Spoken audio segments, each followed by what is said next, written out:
Good morning, everyone, and welcome to Weekly Profit Talk.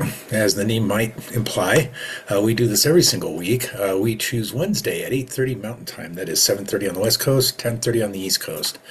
Good morning and welcome.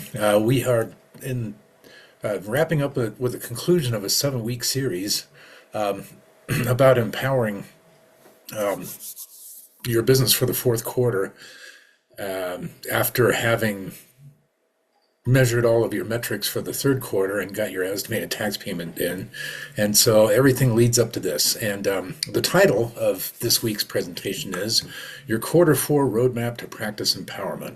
So what I'm going to do is I'm going to go through a week by week scenario for you that used as a loose or firm guideline for success for the last 3 months of this year, and it'll give you something to go by while your mind is semi-distracted by Halloween and Thanksgiving and Christmas. And this truly is a fantastic time of year, not only for families, but also for your family or otherwise professional medical practice. Because the fourth quarter is the time to shine, and we can end with a powerful surge and actually have an amazing year based on the measurements that we've taken in the first 3 quarters so far. So you've navigated the third quarter deadline pressure. You've got your estimated tax payments in. Let's turn these measurable insights that you've been putting together in the last several weeks into transformational action. So the implementation challenge.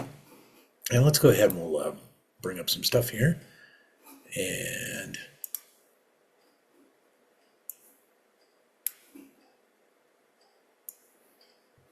show you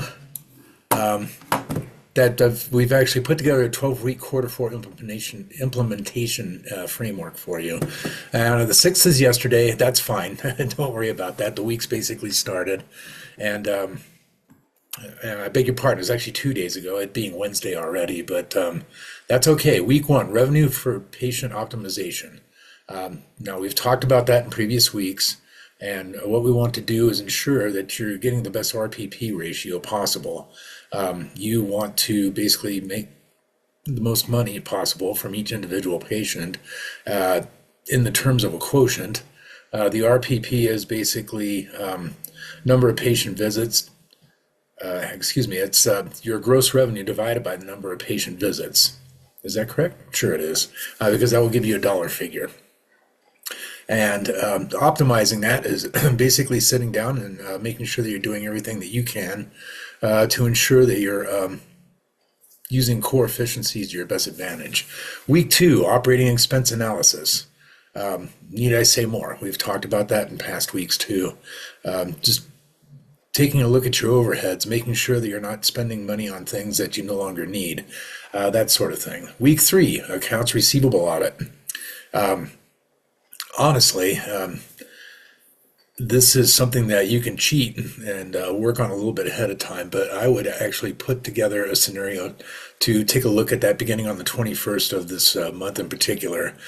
You do want to take a long, hard, jaundiced look at your claims receivables and ensure that you're getting as close as possible to that 53-day goal. Now, you may be in a specialty where 60 is actually really good, and that'll make you happy, and that's fine if that's the case. Again, we've talked about the ideas of the goals in previous weeks. So then weeks 4 through 6, system optimization. Revenue enhancement implementation in week 4. We're talking about getting in November now here, and that is exactly what it sounds like. Week 5, operational efficiency focus.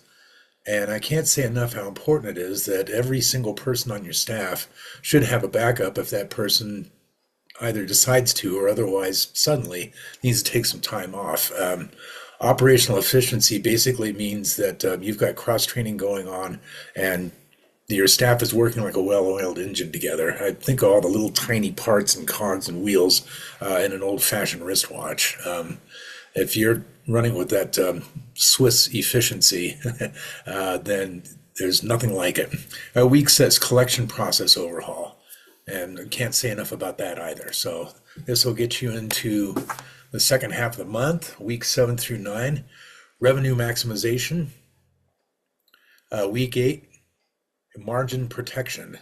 Now, your margin is simply your net income divided by your gross revenue. So that is expressed in the form of a fraction. Remember, again, you're aiming for 20% or greater here.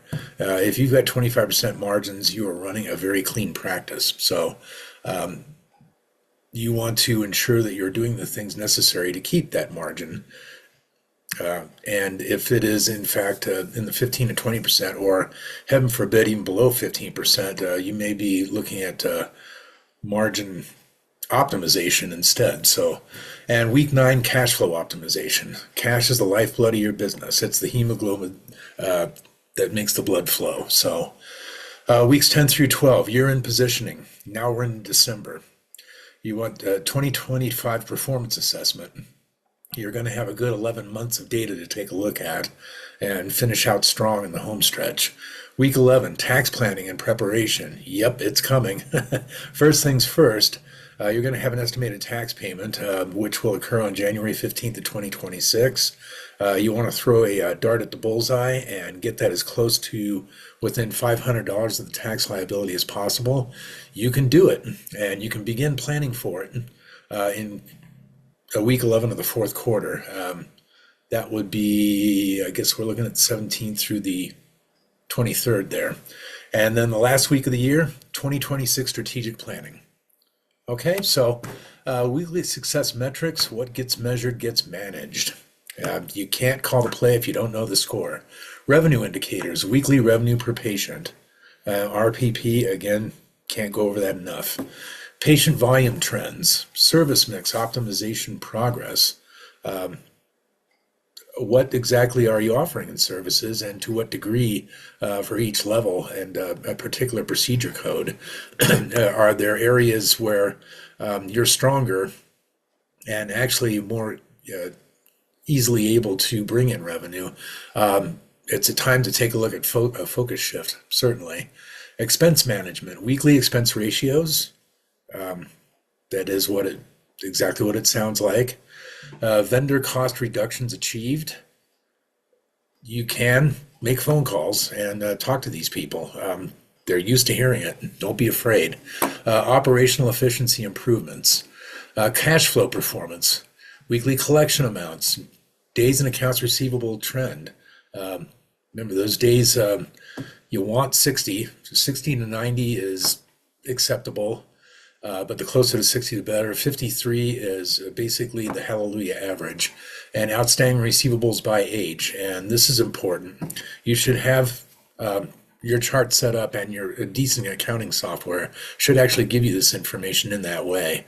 Your aging receivables broken down by 30 to 60, 60 to 90, 91 to 120, and then anything over 120, you're in real danger of never getting paid. So you should be actually looking at this data by those categorizations. So that's it.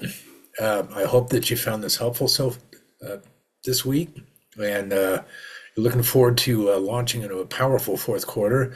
And we're going to be talking about more ways to protect your bottom line, as well as save money on taxes in the upcoming weeks as we get closer to spooky season here. So we hope that you have an amazing rest of the day today, and you're having a great fall so far. And have an awesome weekend. If you have a chance today, do something randomly kind for a stranger. So with that, so long, and we will see you next Wednesday at 8:30 Mountain Time. Bye for now.